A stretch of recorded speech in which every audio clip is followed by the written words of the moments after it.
kapitbahay, mga palikoy, mga marikoy, it's Saturday once again. Ito po ang News pa More, Radio Man Banjo na kumikilala sa kadakilaan ng lahing Pilipino.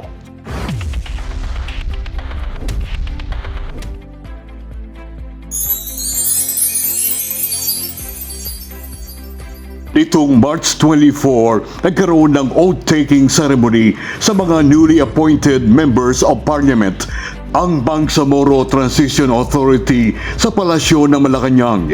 Sa nasabing event, naging panauhing pangdangal ang Pangulong BBM.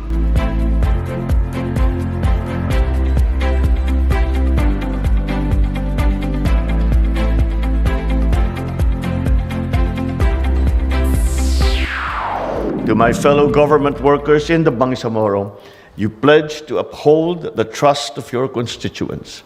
You will carry the aspirations of those who have longed for peace and self-governance.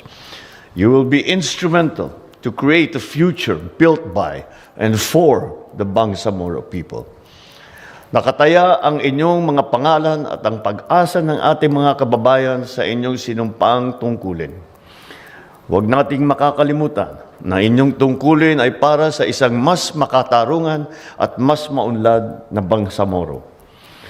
Ladies and gentlemen, the years of conflict and misunderstanding in our country have raged too long. With you at the helm, I am confident that you will continue to prove that the implementation of every single signed agreement is a step towards long-lasting peace.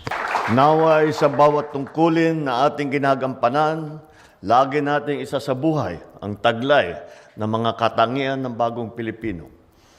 Bagong Pilipino na may disiplina, may husay, at higit sa lahat, may pagmamahal sa bansa.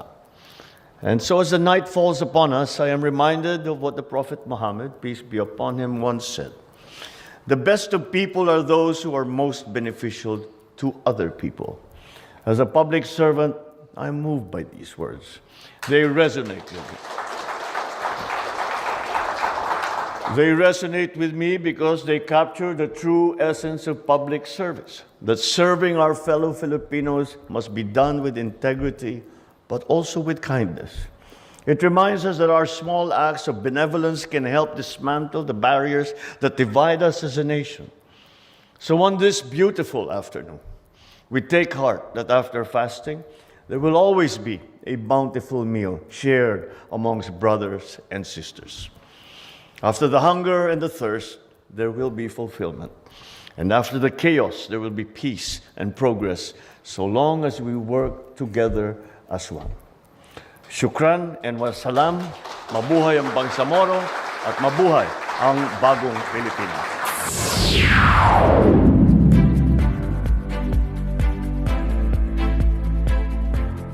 Ang News pa More ay nagpapasalamat Coffee Spot, Balibago Angeles City Branch, President Rem Maglaki, President Rem, President Arnel Torres, Grand View Heights, President Arnel, Rise and Shine, Mr. Jerry Ponce,